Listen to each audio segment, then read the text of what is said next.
that's the school bell, which I guess means that we're back to school, right? And for some of you out there, that might look a little different. You might be in a classroom at school.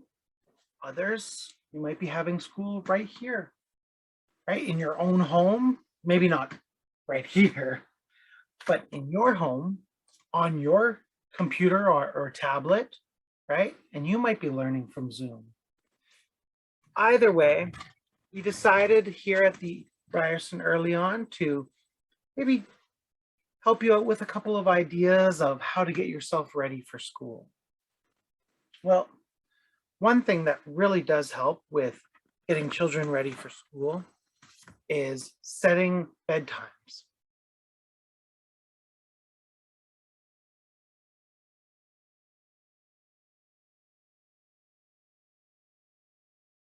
Try as best as you can to stay firm to those bedtimes. And same with wake up times, right? Wake up times are just as important to have on a schedule so that they are ready, the children have enough time to get ready through the day, just as you as well as the caregiver or family member also has time.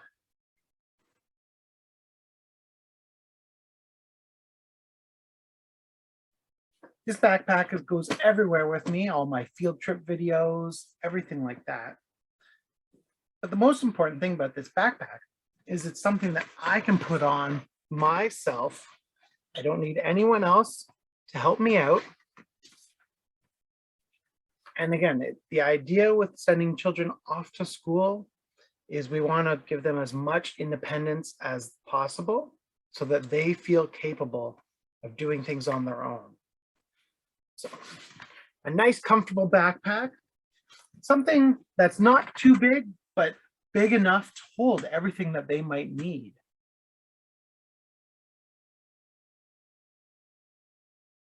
A hat. It's still September, it's still a hot, sunny day and cool evening kind of time. So in those daytimes, a hat will definitely keep the sun off their face, keep them from getting too tired, too hot, too exhausted, right?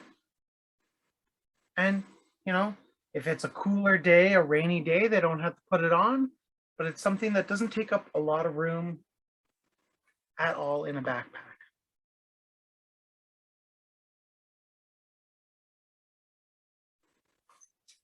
Another thing for them to bring, especially right now, a little bottle of hand sanitizer. And you can also get from like the dollar store or different places, you can get those little kind of rubber kind of little sleeves that go on top of little bottles of hand sanitizer. And that way they can attach to the backpack, right? Attach it to like a little zipper or something so that the children won't lose them. But just having the hand sanitizer there, it's an excellent thing for them to have. And then it helps them to remember and be able to promote sanitizing their hands, making sure that they're always clean. So that's another little thing, hand sanitizer. This is something that I know has become our reality for quite some time. But packing masks, and not just one mask maybe, but maybe packing an extra one or two in a clean Ziploc bag, just in case this one gets all wet with sweat or perspiration, or, you know, we just had a really fun and exciting day and we were breathing really heavily. We made our mask damp. Having an extra one or two will really be helpful and handy. And then if your child doesn't end up using them and one day you send them off to school, you're in a rush, you're in a hurry, and you forget to send them with a mask, they have a backup already in their backpack. Also, going with the masks. Now, if your child is not accustomed to wearing masks for long periods of time, before school starts, that's a time when you can definitely help them to start preparing for getting comfortable with wearing their mask for longer periods of time.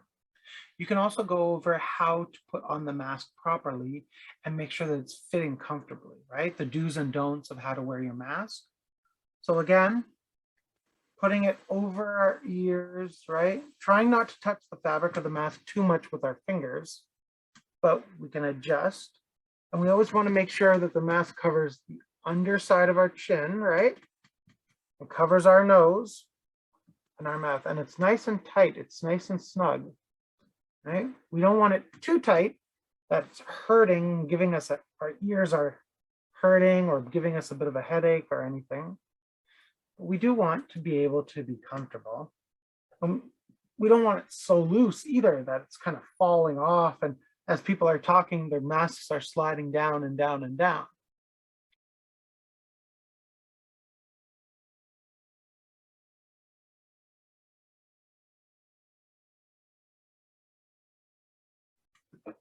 Now, in terms of lunch, an idea for lunch is, having a lunch bag, obviously.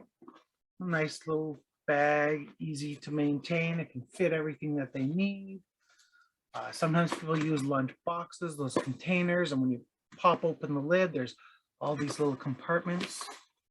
So anything that's easy for the child to open up, be it Velcro, be it a zipper, and have nice, easy size containers that your children can open up all by themselves, right? There will be lunch monitors or educators in the room during lunchtime to help with your child.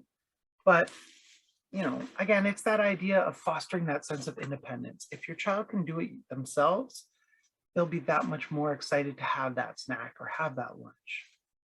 So again, another one we've got right here, just this little container. It's just a little screw top. So again, quick and simple, 2 twists, one, actually that was like a half twist, right? One, that's it. And it's nice and sealed. Alternatively, sometimes people do still like Ziploc bags, those resealable kind of bags. And to you, I would suggest the ones with the little sliding seal. The sliding seal is so much easier than those 2 lines that you have to kind of snap and make sure are all sealed all across, because those seals don't always work, or sometimes you have to really fight with it. And even as an adult, it tries our patience. As a child, it could be very, very frustrating. So these nice little zipper slides make it nice and easy. And I get mine at the dollar store. They're, you can buy a box and, use it and then recycle them when you're done. And it's so simple, so easy.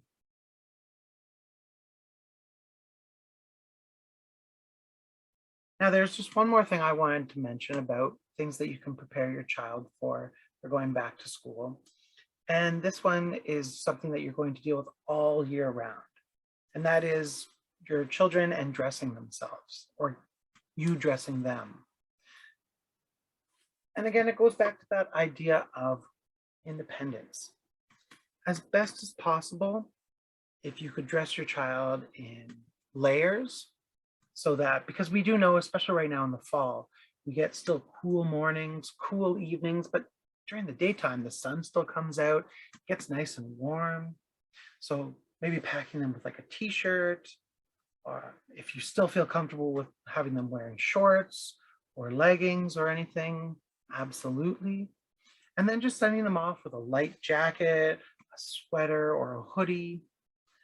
And again, things like jackets and sweaters, I am a big fan, as you can see, I am a big fan of snap buttons. So buttons that they can go snap, snap, and snap. And this is something that children can often do themselves. They might need a little help with the one up in the top here because it's hard to look down and see, but anything below they can see, and they can kind of line up the snaps together. And again, it just gives them that sense of independence that they are able to dress themselves and that they don't have to wait for a teacher to help them out. They've already done it. And then again, when they get too hot, running around on the playground or anything, snap, snap, snap, snap, boom, all done. Now, while we were on the topic of zippers and hoodies, and even just coats, zippers for all sorts of different things, one thing I wanted to actually suggest was, if your child is having a little bit of difficulty with zippers, or if the zippers are really small, sometimes you get those on pants, you get those really, really teeny tiny zippers. And it's hard to to grasp at a zipper and then also help pull it and zip it, right? So another suggestion that we do offer is getting either a paper clip or even those little key rings that you would have on your keychains. Getting one of those. Not all zippers got these nice fat ends that are easy to grip. So what I suggest is either a paper clip or one of these little key rings. I've attached it to my zipper, and now when I want to zip up my sweatshirt, no fighting, no fuss. I grab my key ring, zip, put it together, and 1, 2, 3. I'm all ready again to go outside. I'm all nice and warm, and this was very easy. And then it's also easy to unzip too. So something else to consider. Anyways, for Matthew, for the Ryerson EarlyOn, I would like to say thank you very much for watching this demonstration, for listening to all of these suggestions. And I wish you and your children in these upcoming weeks a very wonderful time on their first few days of school or their return to school. And again, for families who are keeping their children home at school and they're doing virtual schooling, these things are still techniques that your children can do. They can still dress themselves. You can help to promote that part of independence. They can still, if you want to help them prepare their lunches in the morning so that when it's time for lunchtime, they can go into the fridge, open up that container and unsnap that lid and they can feed. That's wonderful. Because again, if you're at home, you might be working, they might be learning, it might be difficult. So again, this fostering of independence is a wonderful thing for them as well.